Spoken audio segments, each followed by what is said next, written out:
I bid you welcome. I welcome you to my house. Welcome to my house. Welcome to my home.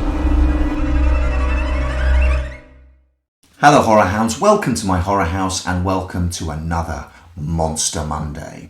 Today's instalment is 1962's King Kong vs. Godzilla.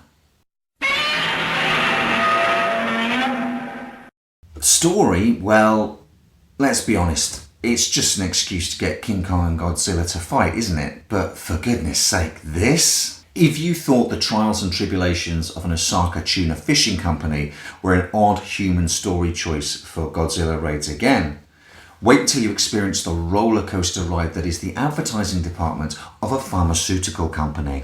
A couple of goofy knuckleheads from Pacific Pharmaceuticals travel to Blackface Island to exploit the properties of a strange red berry that only grows there.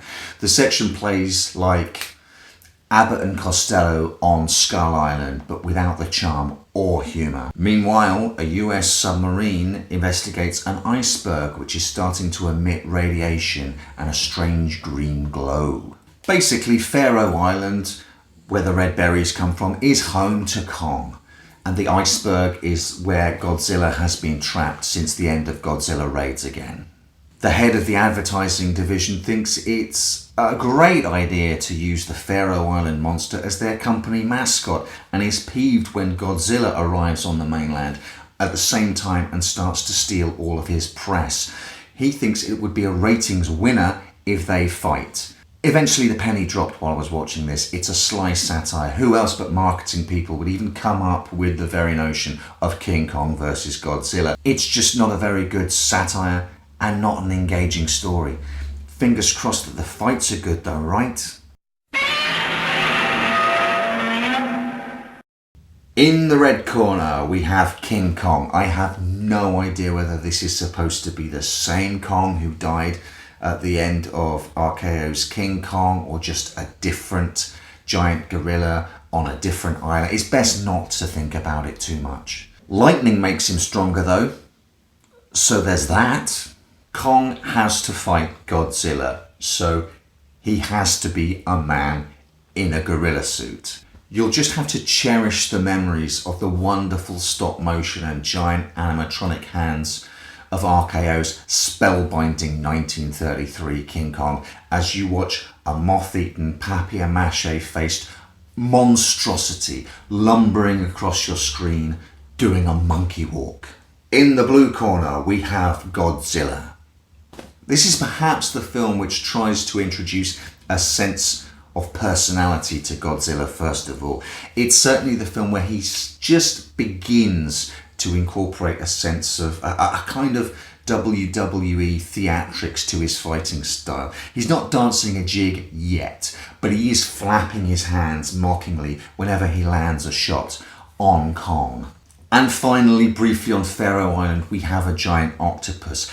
Absolutely standout.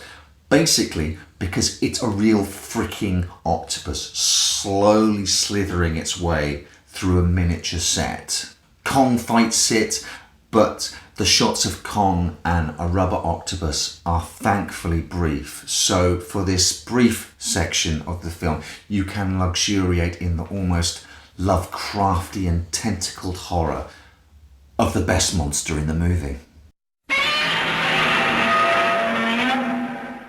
The second Godzilla escapes from the iceberg, the army starts firing on him, and I think that we're going to get epic levels of destruction. Certainly there's more artillery launched at the Big G here than I believe we've seen before. He really soaks up some punishment in this one. So if you like to fast forward the human stories and get to the action, in this portion there's a goodly amount of model military vehicles against a man in a reptile suit to cheer you up.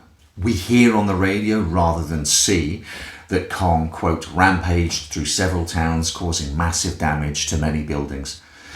We do see him picking up a moving train and throwing the carriage through a building at least. The two don't meet until an hour into their movie, and their first fight is a pathetic affair. Kong throws ineffectual rocks at Godzilla, who uses his atomic breath on Kong, and it's no match at all. Kong literally walks away, scratching his head. It's not until he gets super juiced by lightning I know that Kong can stand a chance against Godzilla. The humans put Kong to sleep and fly him using about a dozen large helium balloons. I know to Mount Fuji where he can fight Godzilla again.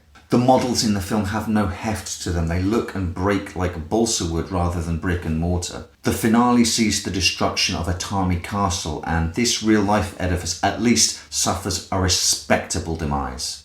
It looks great as it's turned to rubble between the battling titans, who then basically fall into the ocean and the film ends.